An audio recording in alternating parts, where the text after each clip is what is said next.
Vou pedir para vocês abrirem a Bíblia em Jonas 1.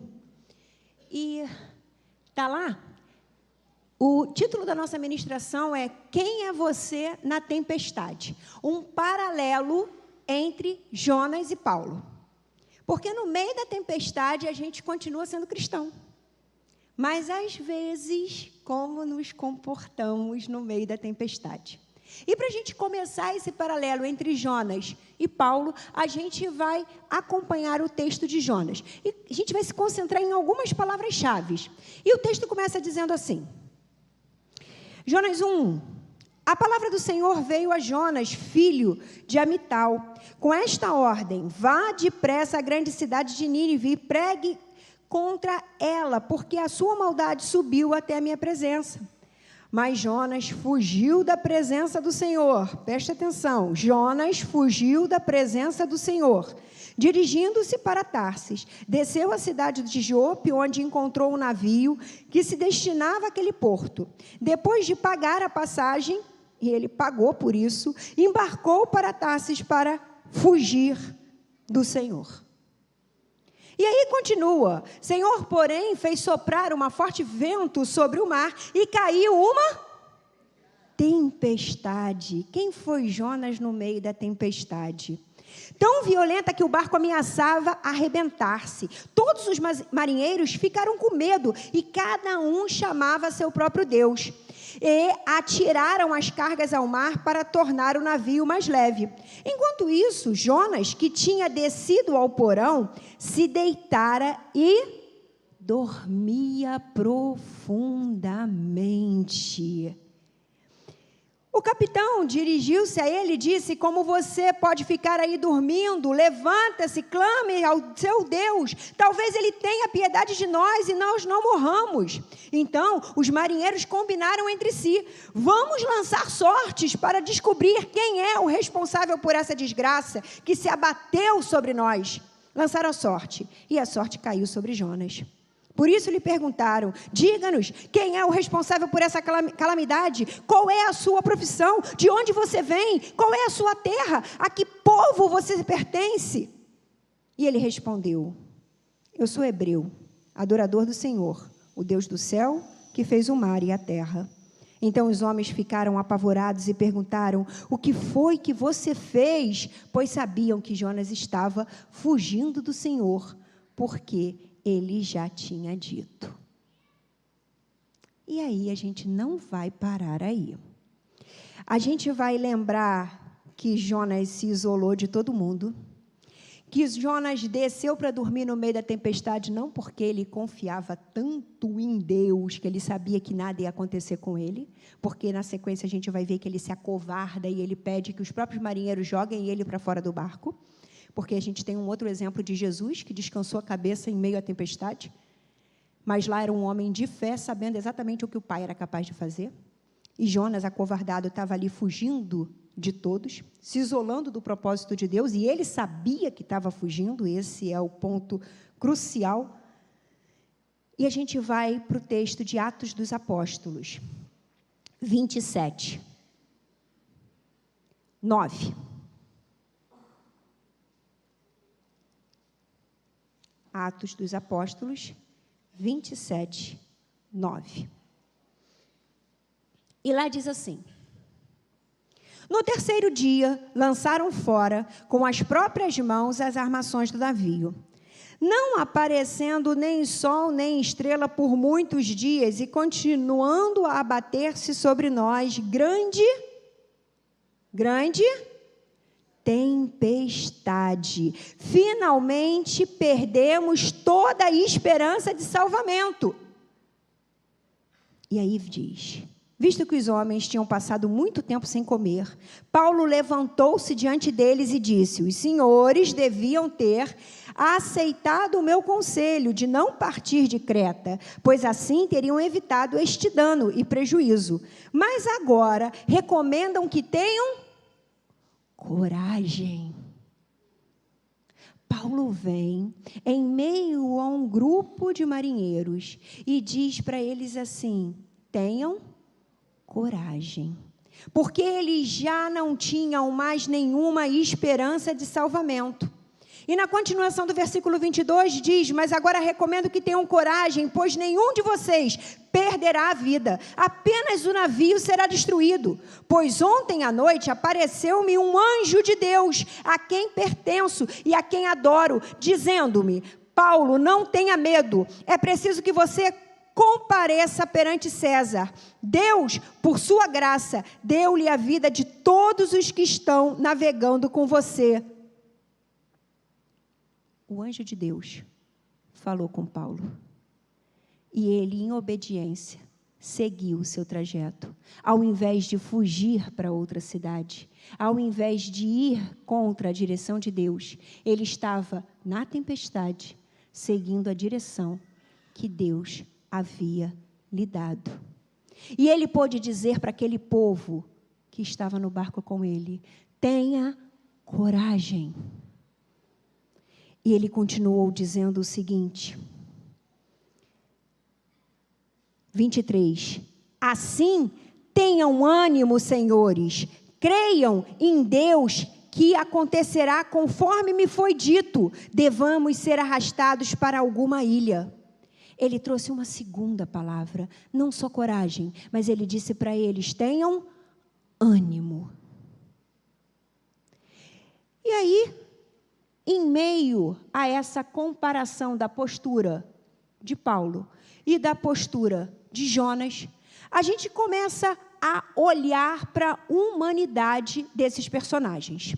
No Celebrando a Vida, eu costumo dizer que a gente apenas não ministra uma palavra, mas a gente traz a percepção, a humanidade dos personagens bíblicos para que a gente possa se identificar com eles e entender que através deles tivemos bons exemplos para poder mudar a nossa história. Eles são gente como a gente. Uau, Moisés, uau, Davi, uau, Abraão. Todos eles, na palavra de Deus, cometeram erros. Todos eles pecaram. Como eu, como você, como o pastor da sua igreja. Mas, independente de terem ou não pecado, Deus os usou na medida que Ele gostaria de usar, quando eles não atrapalharam. Porque o que Jonas fez foi só atrapalhar o que Deus queria que ele fizesse. Depois ele teve que voltar e fazer exatamente o que Deus queria. E a minha temática dessa noite é ausência de pertencimento. Ora, a ausência de pertencimento, eu começo a pensar sobre não pertencer a um grupo.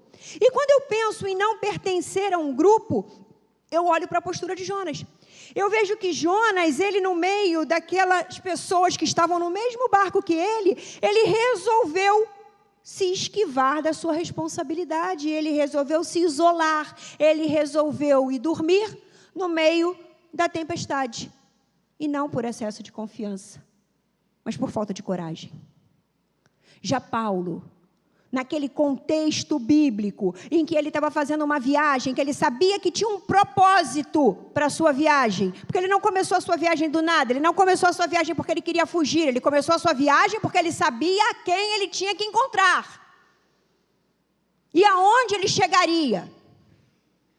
E Paulo, nesse momento, mesmo tendo sido desprezado por sua conduta no início, porque o centurião, se você ler todo o texto, você vai ver que o centurião não queria credibilizar Paulo. E eles não deram ouvido quando Paulo disse: não sai agora de Creta. Mas aí, Paulo, ele sabia quem pertencia. Ele sabia de quem ele era discípulo. E aí ele vê a tempestade chegando. E em meio ao desespero de todos que estavam no barco, já sem esperança de salvamento, ele traz coragem e ânimo para aquelas pessoas. Porque ele sabia em que grupo ele estava. Ele sabia que a vida dele tinha um propósito. E quando eu começo a pensar sobre isso, eu começo a entender que meio mesmo em meio às tempestades, mesmo em meio a tentarem descredibilizar a minha palavra, ou a palavra de Deus através de mim, quando eu tenho o propósito de boas novas, eu levo ao outro esperança. Eu levo ao outro boas notícias.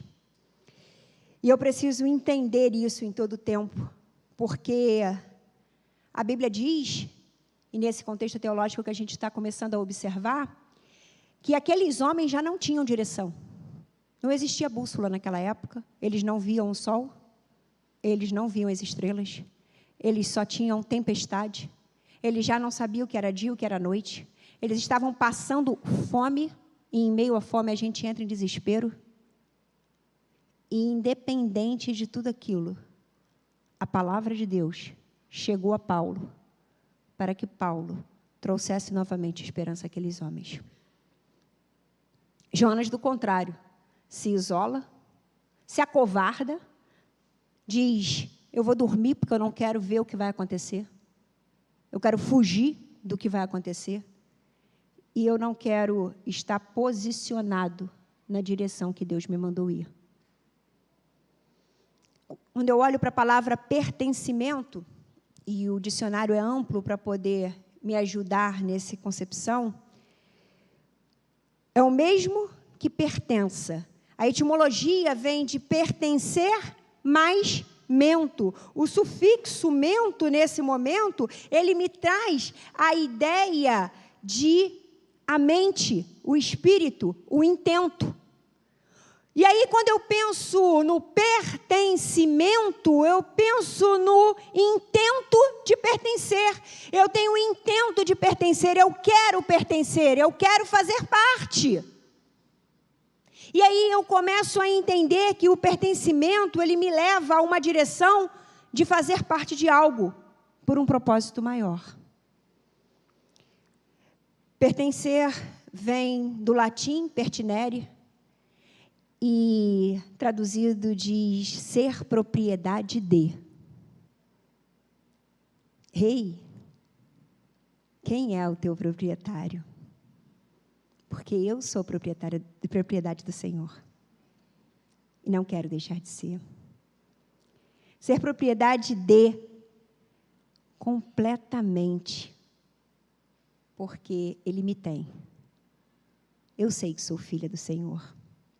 No dicionário de direitos humanos, e aí vocês viram aí que eu gosto do direito, né? Então, foi a minha primeira formação, então ele vive pelas minhas ministrações, tem sempre uma coisinha do direito.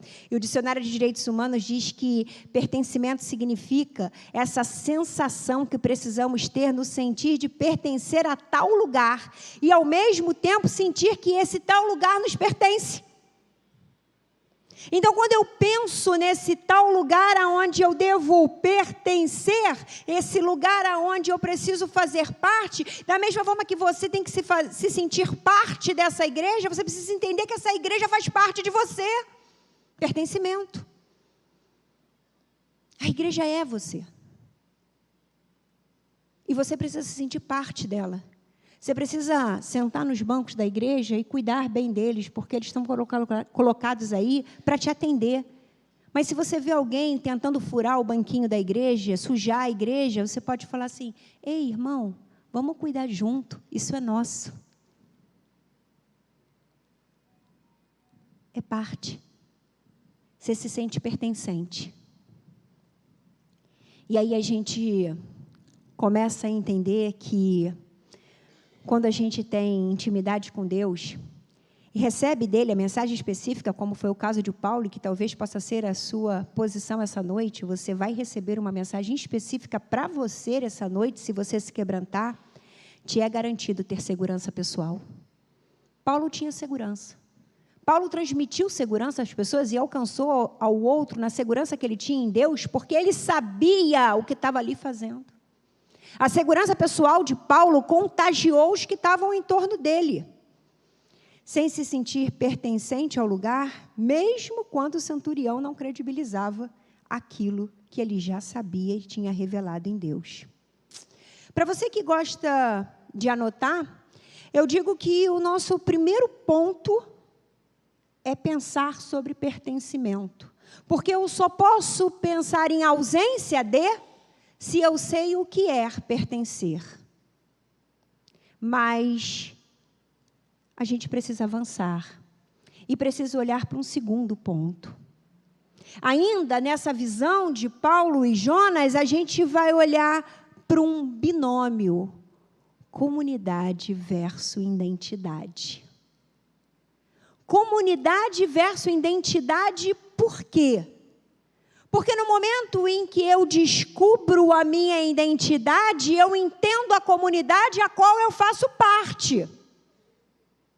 E por que tem tanta gente na sociedade atual batendo cabeça para fazer parte de uma comunidade? Por que tem tanta gente buscando um espaço que não é seu, porque se sente isolado, sozinho, solitário, e busca, no que as mídias oferecem como sensação de alegria e de prazer, uma comunidade para fazer parte? Assisti um dia desses, um comercial de uma moto, que eu não sei se posso falar aqui, porque ela não está patrocinando o culto.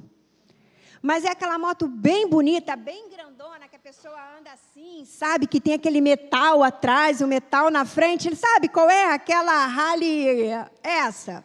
Então, e aí, foi muito curioso, porque o comercial era assim. O vendedor chegava e encontrava um comprador na loja. O comprador, quando chega na loja, o vendedor diz para ele assim: aqui você precisa viver a experiência.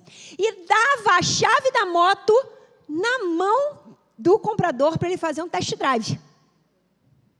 E aí, o comprador saía pelas ruas, ele explicava o trajeto que ele deveria fazer para poder testar a potência da moto. Só que nisso, apareciam várias outras pessoas com a moto da mesma marca, ao lado, cercando ele e parando no sinal junto com ele, todo mundo no maior estilo, com aquele casaco de couro, aquela roupa diferente, e as motos cheias de couro, assim, pendurados, umas franjinhas. E aí ele começou a olhar para o lado, e ele se sentiu parte. E aí, ele chegou de novo na concessionária. E quando ele chegou de novo na concessionária, que ele foi entregar a chave para o vendedor, o vendedor abre uma cortina e aquele pessoal todo que estava na moto bate palma para ele, com a certeza de que ele comprou a moto. E ele comprou a moto. Por quê? Porque ele se viu parte de uma comunidade. Ele chegou na concessionária com uma roupa simples, sem nenhuma expressão diferenciada, um ser humano comum, como qualquer um de nós. Mas no momento em que aquele grupo ofereceu a ele uma experiência, criou-se nele uma expectativa de ser incluído. E aí ele achou que fazer parte da comunidade de motoqueiros da tal Harley, uau! Era o que eu precisava na minha vida, que sensação de liberdade! Ei, se você souber qual é a sua identidade, você já sabe que faz parte de uma comunidade. Não precisa ter uma Harley, olha que você vai poupar alguns R$1.000, dezenas deles. Porque quando a gente tem a nossa identidade, a gente sabe que a gente é estrangeiro nesse mundo. E que já existe um povo nosso, unido, no mesmo propósito. E eu não preciso de coisas do mundo para ser incluída. Eu já faço parte do que há de mais importante, que é a minha relação com Deus e a minha identidade de filho amado de Deus. Eu não sei aqui, no Celebrando, mas lá no meu, a gente se apresenta assim: oi, eu sou a Roberta, uma filha amada de Deus em recuperação ou uma filha amada de Deus em aperfeiçoamento da minha condição humana. Ficou bonito isso, né, gente? Mas é assim que a gente se apresenta lá. Sabe por quê? Porque eu já sei que sou filha, e mais, eu já sei que sou amada. Ih, Roberta, mas aquele povo não gosta muito de você. Vou orar um dia para eles mudarem o jeito deles de gostar. Mas eu já sou amada. E quem me ama faz toda a diferença na minha vida. E aí, você acompanhando a palavra de Deus em Efésios 2, não precisa abrir sua Bíblia não, só escuta. Diz assim: porque somos criação de Deus, realizada em Cristo Jesus para fazermos boas obras, as quais Deus preparou de antemão para que nós as praticássemos. Portanto, lembre-se de que anteriormente vocês eram gentios, por nascimento, e chamados à incircuncisão, pelos que chamam circuncisos, feita no corpo por mãos humanas, e que naquela época vocês estavam sem Cristo, separados da comunidade de Israel, sendo estrangeiros quanto à aliança da promessa, sem esperança e sem Deus no mundo. Mas agora, em Cristo Jesus, vocês que antes estavam longe, foram aproximados mediante o sangue de Cristo. Ei, aqui está dizendo que você não fazia parte de nenhuma comunidade. A comunidade de Israel, que era do povo escolhido. Mas que você foi aproximado pelo sangue que verteu na cruz. Deus te fez criatura, meu irmão. E você se torna filho no momento em que você escolhe ter Jesus como seu único e verdadeiro Salvador. Esse negócio de teoria do evolucionismo, que a gente evoluiu do macaco, lalala, lalili, lololó, para a gente não bate. Porque nós sabemos quem foi o nosso Criador. Eu acredito na Bíblia de Gênesis a Apocalipse. Lá diz que Jonas entrou na boca de um peixe. E eu acredito. Porque se eu começar a botar em xeque o que está na Bíblia, o que eu vou validar da Bíblia?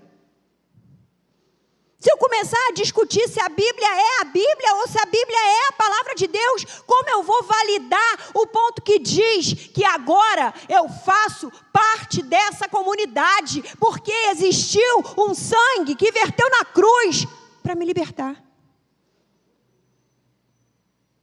Portanto, vocês já não são estrangeiros nem forasteiros, mas co-cidadãos dos santos e membros da família de Deus. Por isso, eu sou a Roberta, uma filha amada de Deus.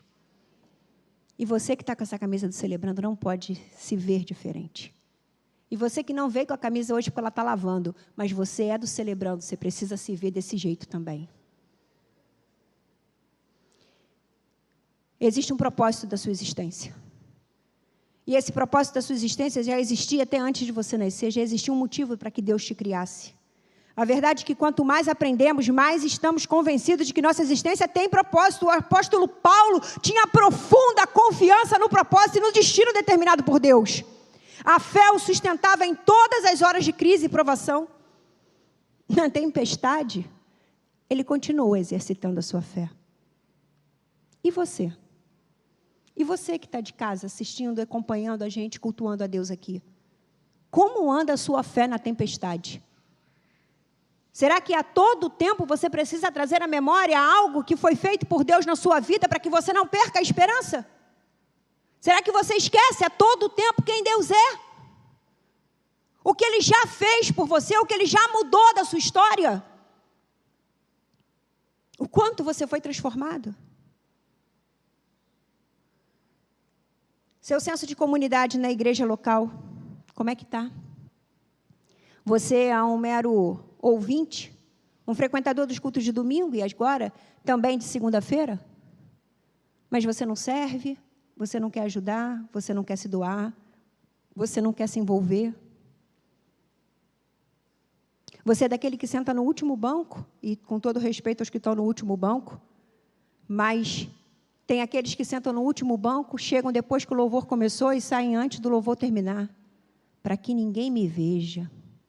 Porque o meu senso de comunidade não está nessa igreja, eu não me sinto parte. Eu só quero estar ali porque eu sei que eu preciso.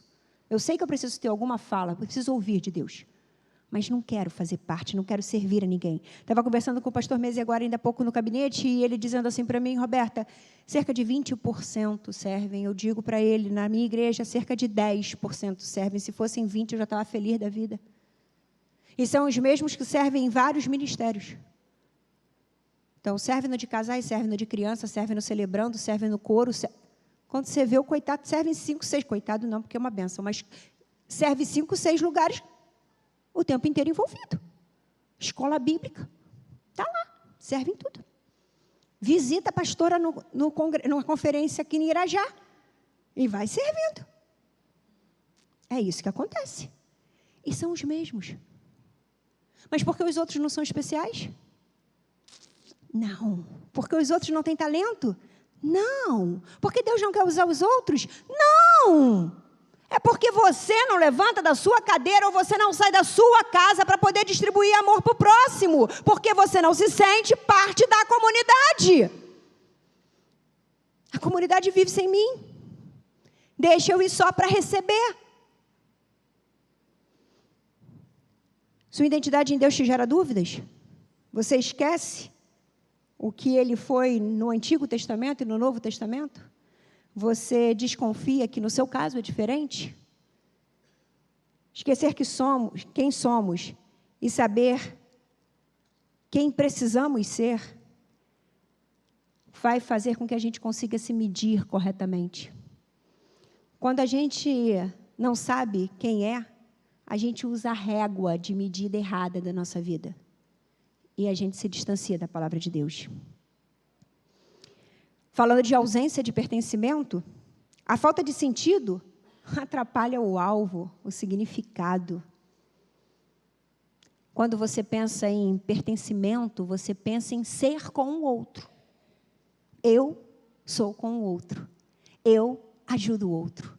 Mas eu tenho ausência de pertencimento, eu ajudo a quem da comunidade? Ninguém. Talvez porque você se inferiorize. Talvez porque você diga, eu não sou importante. Eles não precisam de mim. Como amar uma pessoa como eu, tão cheia de defeitos, tão cheia de falhas? Eu acabei de recair. E eu não estou falando em recaída, por favor, quem está novo aqui, não é nada sobre uso de drogas especificamente, poderia até ser, mas quem está no celebrando sabe que as nossas recaídas também são emocionais. E você pode ter uma recaída na ira, você pode ter uma recaída na impulsividade, você pode ter uma recaída na ansiedade, você pode ter uma recaída em várias áreas da sua vida. E aí? Por causa disso, Deus deixou de te amar? Por causa disso, você deixou de ser filho de Deus?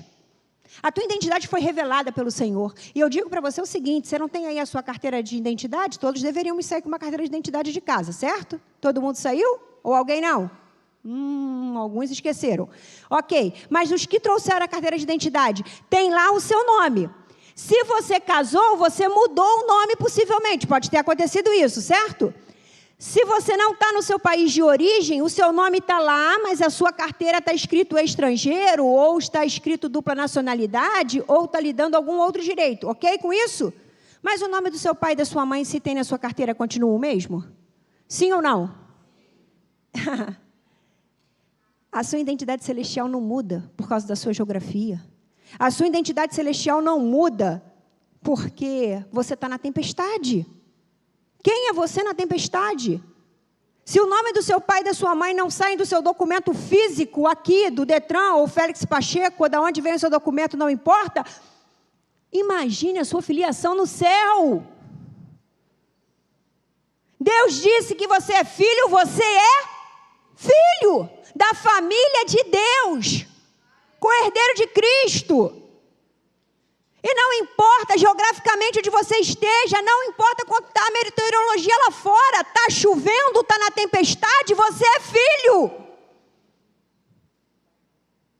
Segura essa, meu irmão. Porque não há coisa melhor para ser na vida do que filho de Deus. Sair da posição apenas de criatura e passar a ser da família dele. Decidir viver uma vida com ele. e com seu Pai Celestial, será que a gente resguarda as nossas posturas diante dele?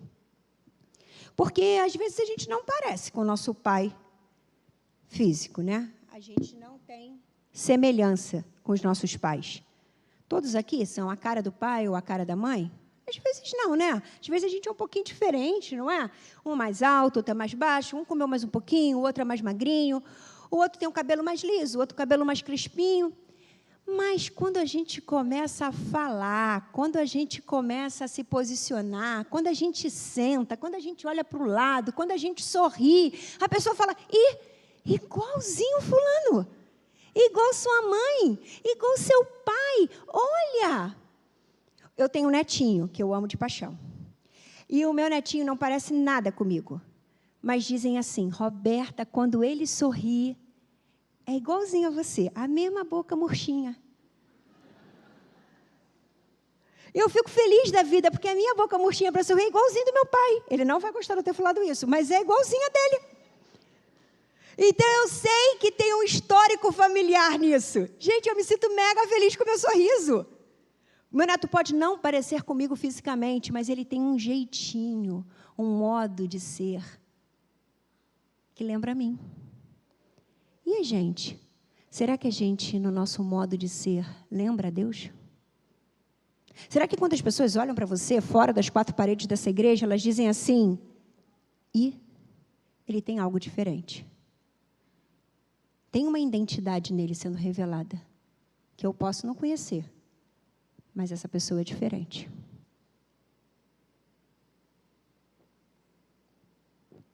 Que você possa ser de verdade essa pessoa que revele Deus através das suas atitudes. Que você revele Deus através das suas escolhas. Que você tenha um jeito de ser que as pessoas não tenham dúvida. Essa pessoa é estrangeira nesse mundo. Mas aí a gente tem o ponto 3. E o ponto 3, a palavra-chave é relacionamento. Então, eu penso agora como Jonas e como Paulo se relacionaram. Jonas conhecia Deus? Sim ou não? Sim. O pai dele era um homem de profunda intimidade com Deus. E mais, Jonas recebeu uma determinação de Deus para levar a palavra. Você acha que se Jonas não conhecesse a Deus, Deus ia pedir isso para ele? Jonas conhecia Deus. Paulo, discípulo de Jesus, ele se converte após Jesus já não estar mais na terra. Mas ele escuta e resolve segui-lo. De perseguidor de cristão, vira um dos maiores autores do Novo Testamento. Deus conhecia Paulo? Sim ou não? Sim, porque Paulo nasceu com propósito. Independente de ter perseguido o cristão por parte da vida dele. Ninguém nasce por acaso. Lembrem disso. E aí, Paulo se relacionou com as pessoas quando ele entrou no barco. Ele conversou com as pessoas. Ele disse, olha, não saiam com o barco agora não. Eu acho que não vai ser bom, a tempestade vai vir. Paulo continuou conversando com as pessoas, mesmo no meio da dificuldade. E eu te digo, como você leva Jesus para as pessoas sem se relacionar com elas? Se você age como Jonas, você se acovarda diante do amor de Jesus para as pessoas. Você se esconde, você se isola e você não consegue mostrar para as pessoas que Deus se manifesta através de você. Se não fazemos amizades, não interagimos e não conquistamos a confiança das pessoas, como elas vão experimentar do Deus que habita em nós?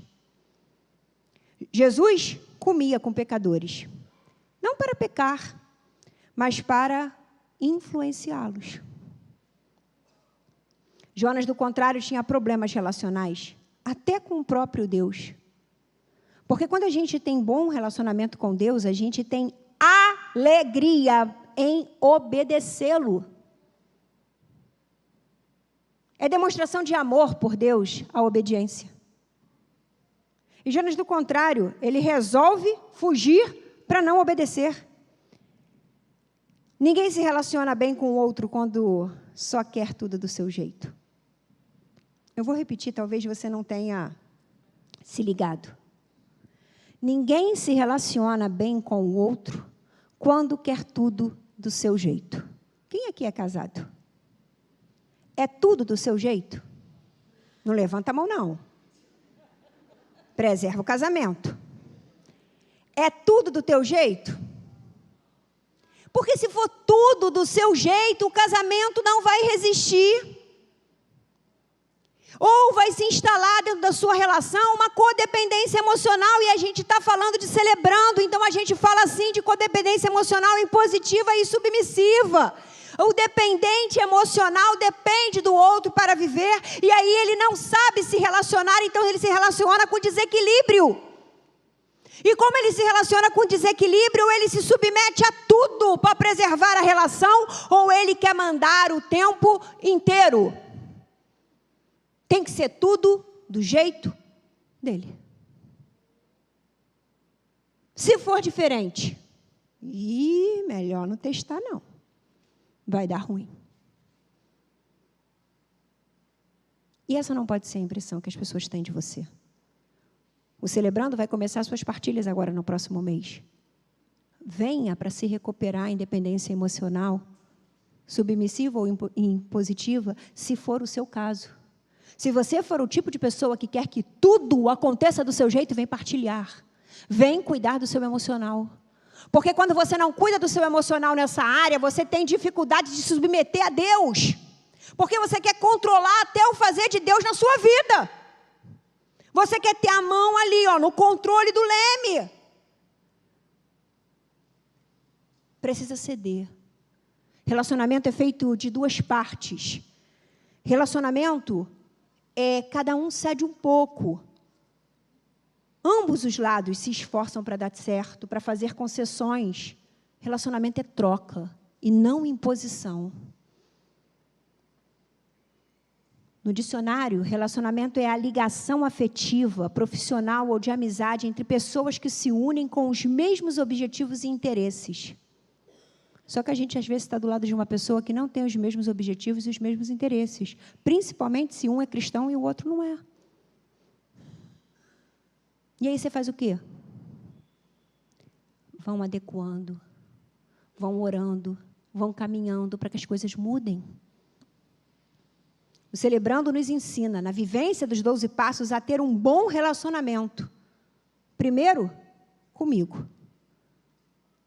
Porque quando eu vivo os 12 passos, quando eu vivo o primeiro passo, que fala de impotência, e quando eu entro no passo 2, que fala de sanidade, e quando eu olho para o passo 3, que fala de entrega, e aí eu entro em inventário, em confissão, em perdão, reparação, até que eu chegue no meu inventário diário e no meu processo de intimidade com Deus no passo 11, e volte no passo 12 para devolver de graça o que eu recebo pela graça de Deus, e aí eu sirvo alguém, eu aprendo a me relacionar melhor comigo, porque eu me olho sem culpa, eu me olho sem amargura, eu me olho sem dor, eu me olho sem ser uma pessoa pessimista. Porque apesar de viver na tempestade, eu não preciso perder a esperança.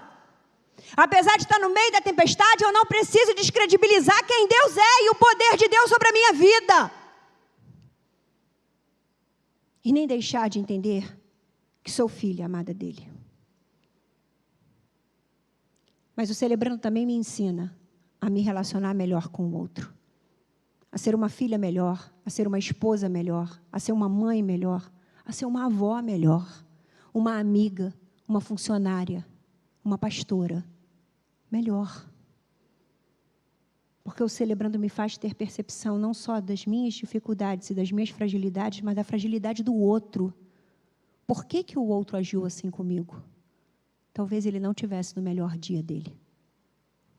Eu aprendo a não julgar o outro, mas a amar o outro. E, principalmente, o Celebrando me ajuda a me relacionar melhor com Deus Pai. entendendo quem eu sou nele, entendendo a identidade que eu tenho nele, entendendo o sentido e o propósito que ele tem para mim. E aí, muitas igrejas, ontem, comemoraram a Páscoa. Não sei se aqui a festa foi bonita. Foi bonita? O pastor falou que teve vários cultos, né? Bênção de Deus. Lá na nossa também, o musical foi lindo, lindo, lindo. A equipe de louvor fez uma coisa maravilhosa. E muitos comemoram a Páscoa porque Jesus ressuscitou. Só que o momento de ressuscitar, ele vem da crucificação. E na cruz, Jesus nos libertou. Só que ele não apenas nos libertou na cruz. Ele declarou a nossa identidade de filho naquele momento. Então, quando a gente olha para a alegria de viver uma vida sem pecado, de viver uma vida com os pecados perdoados no Senhor, porque eu estou arrependida verdadeiramente daquilo que peco, eu também entendo que agora eu sou filha de Deus. E Jesus, ele é um influenciador de 2023 anos para cá. A gente sabe o quanto ele tem influenciado gerações em gerações, né? Eu não sei se você sabe, mas eu fiz uma pesquisa na internet. E quantas vezes a palavra Jesus aparece nas buscas do Google? 54% das buscas do Google no ano de 2021, 54% era sobre Jesus. Uau! Eu fiquei muito feliz com isso. Porque usamos um recurso da tecnologia, fizemos aqui no culto hoje um momento de uma selfie, um momento de divulgação, usando a tecnologia ao nosso favor, e as pessoas estão usando a internet para pesquisar algo sobre Jesus. Em alguns países, a palavra Jesus é mais buscada do que comentários ligados à sexualidade. Gente, que presente poder perceber o quanto ele influencia gerações. Isso porque a gente aprendeu a se relacionar com ele e vai aprendendo dia a dia. Lembre-se que em todas as situações vividas te levam a ter experiências mais importantes com Deus. Que através da sua graça e misericórdia toca o nosso coração e restaura a nossa identidade essencial de filho amado de Deus. Com ele aprendemos a ressignificar a nossa história. E aí, se a gente fosse fazer uma revisão do que nós já falamos até aqui, o primeiro ponto foi pertencimento. O segundo ponto foi comunidade versus identidade. E o terceiro, relacionamento. Vocês anotaram, né? Eu sou do tipo que anoto tudo, meu telefone fica ali só no bloco de notas e eu vou anotando tudo. E aí vem o quarto ponto, existência e propósito. E quando eu olho para o quarto ponto, nós não nascemos por descuido de ninguém. Eu não sei quantos aqui na infância, ou quantos de vocês que estão aí de casa nos acompanhando, alguém um dia disse para você assim, você veio por um acaso, você foi a raspa do tacho, nasceu por um descuido, a senhora aconteceu isso? Eu garanto para a senhora foi uma escolhida de Deus para estar sentada aqui essa noite. Ele já sabia os planos que tinha para a senhora muito antes da senhora nascer. Ninguém precisa absorver essa declaração negativa de que você é obra do acaso, que você foi rejeitado por alguém que não queria que você nascesse, porque você não foi desejado, porque você foi desejado sim. Quem te desejou foi o Senhor e Ele te criou e te formou no ventre da sua mãe. E esse sentido e propósito você tem que pegar para você caminhar. Nós não somos indesejados. Nós fomos desejados, somos planejados por nosso Criador, uma verdadeira obra de arte preciosa. Olha para o seu irmão aí e diz assim, você é uma obra de arte. Obra de arte precioso, valoroso, amado. A ao sermos formados, viemos com uma missão gravada no nosso coração. E essa missão é a direção na qual Deus deseja que nos movimentemos.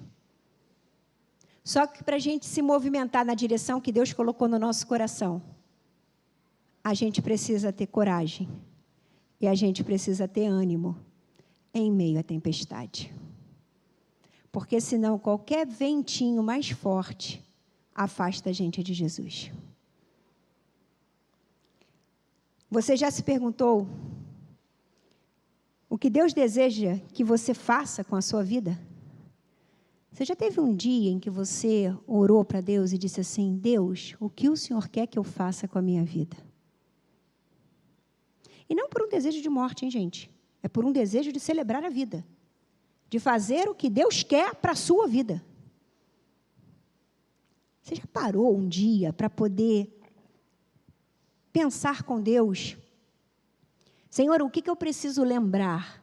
O que eu preciso compreender para saber sobre o propósito que o Senhor tem para mim? Você precisa lembrar que existe para expressar a imagem e semelhança de Cristo. Isso precisa vir à sua cabeça todos os dias. Jesus veio encarnado para nos mostrar, com exemplo, de como viver uma vida vitoriosa, sem pecados, leal à palavra de Deus. É possível você também viver assim.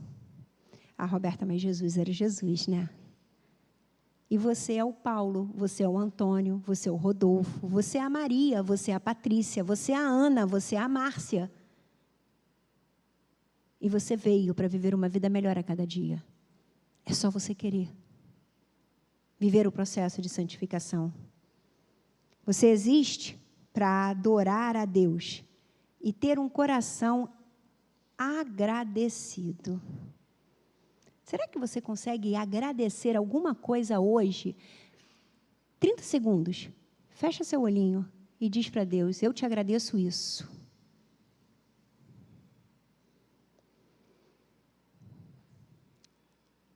Amém. Apesar de vivermos num mundo caído, somos estrangeiros neste mundo. Não precisamos ter uma vida amargurada, desanimada, pessimista. Você existe para expressar a vontade de Deus. Viva o propósito do aperfeiçoamento diário. O passo 10 te ensina isso. Inventário diário, que é para você todo dia olhar para o que tu fez naquele momento e saber se você pode melhorar ou piorar na semana seguinte. No dia seguinte, vai reescrever a sua história, vai ver como você reagiu às coisas que te aconteceram. Aceitando as coisas que você não pode mudar e tendo coragem para mudar as que você precisa. Usando de sabedoria para distinguir um momento do outro. Quem aqui lembra da oração da serenidade? E a gente precisa ter nela coragem e aceitação. Porque tem coisa que para mudar só depende da gente. E tem coisa que a gente precisa aceitar, que não tem o controle, que é impotente, porque eu não mudo a vida de ninguém, eu só mudo a minha. E quando ter aceitação e quando ter coragem? Sabedoria. Que vem do alto, sem medida, é só pedir, para distinguir um momento do outro, e aplicar de forma correta. Diante da sociedade corrompida, caída, tudo é tão artificial. Hoje até a inteligência artificial.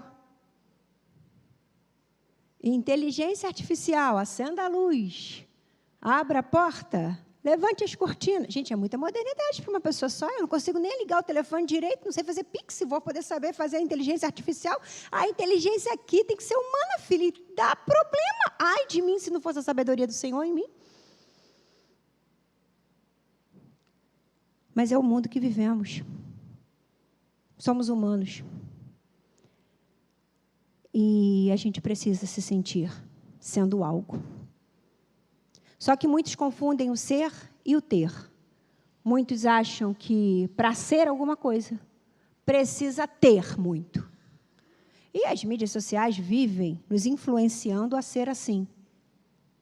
Mas se a gente tem como influenciador as mídias sociais, ou aquele grande influencer digital, a gente deixa de ser influenciado pelo influenciador de 2023 anos, que é Jesus. Porque a gente se afasta dele e se corrompe nos padrões do mundo. A gente precisa compreender que o Salmo 37 diz: deleite-se no Senhor, e Ele atenderá aos desejos do seu coração. Entregue o seu caminho ao Senhor, confie nele e Ele agirá. Mas precisa se deleitar. E sabe o que é deleitar? É ter o coração prazeroso nas coisas que são dele. Então, eu primeiro tenho que ter as coisas dele no meu coração. Segundo, eu preciso me alegrar no que é de Deus em mim. E por isso eu preciso saber qual é o sentido e o propósito da minha vida. E a partir disso, quando eu me deleitar nisso, Ele atenderá os desejos do meu coração, que serão alinhados com o dele. Então, eu não vou ter simplesmente os desejos do meu coração alcançados, eu vou ter os dele realizados em mim, porque os meus passam a ser os dele. Por isso eu preciso me deleitar nele. Todo o prazer da minha vida precisa estar em Deus. Ele é a minha fonte de prazer. Pastor Rick Warner, ele diz o seguinte: viver com propósito é a única maneira de viver de verdade. Todo o resto é apenas existir. A gente precisa aprender a viver com propósito. Se a banda quiser ir voltando, pode voltar. E quando eu compreendo que eu preciso saber viver com propósito para poder a minha vida fazer diferença, eu entendo que pertencimento é pertencer a alguém e que somos filhos. A palavra, às vezes, usa o termo escravo. E algumas pessoas não gostam de escravo, porque o louvor mesmo que cantou há pouco dizia que nós éramos escravo, mas um escravo que nós não somos mais, que é o escravo do pecado. Mas eu gosto da palavra escravo na Bíblia quando ela se remete a Deus, porque é sinal que eu só tenho um Senhor. E é assim que eu tenho que ver e entender e compreender a palavra escravo diante de Deus.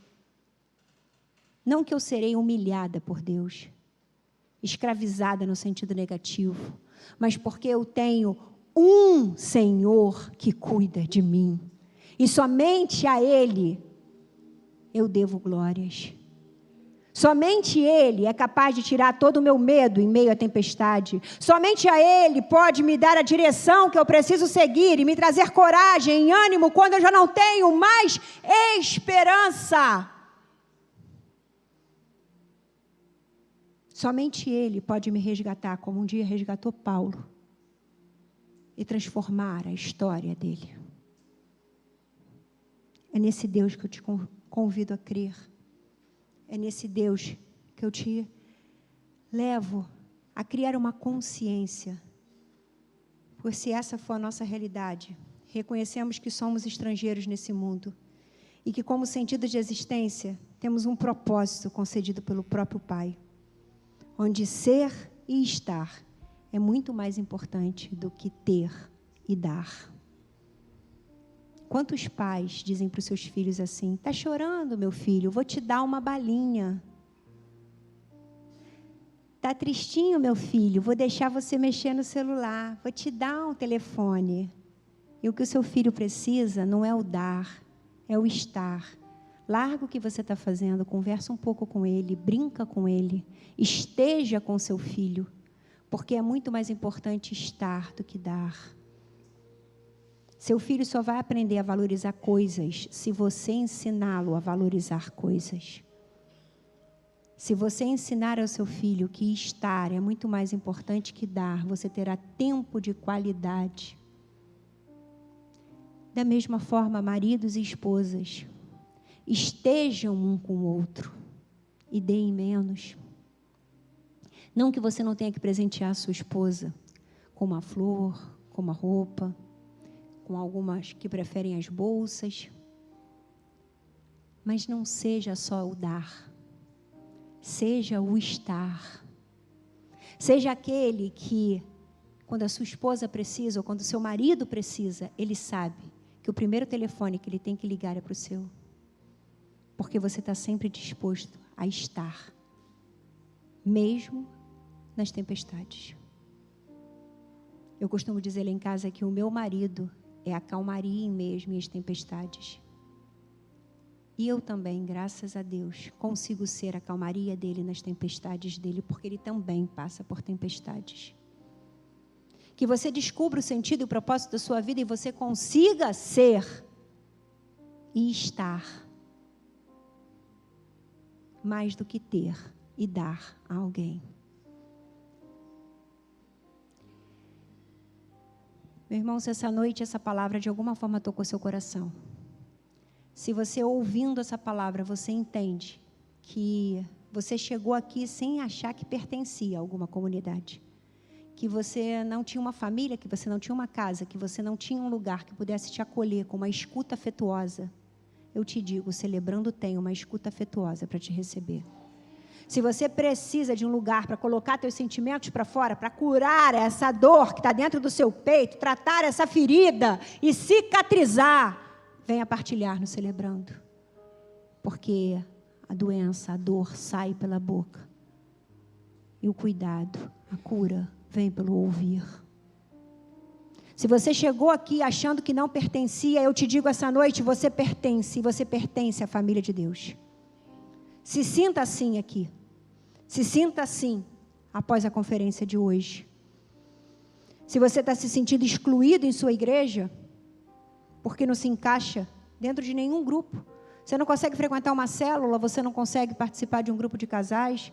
Você quer algumas coisas para a sua vida, mas você é divorciado, você passou por um luto, você não tem um marido, você só tem filhos e você não sabe como se incluir em grupos que só acolhem A, B ou C. Saiba, essa é a sua noite de resposta. Essa é a sua noite onde você precisa saber que você pertence a um grupo. Que existe uma porta aberta para te acolher. Talvez você tenha chegado essa noite aqui achando que você não pode pertencer porque você tem uma deficiência motora, uma deficiência física. Você tem um espectro que a sociedade te rejeita. Mas o Celebrando a Vida é um lugar aberto a todos, completamente inclusivo, aonde a gente tem a certeza que existe um espaço para você, sem julgamento. Se sinta incluído num grupo.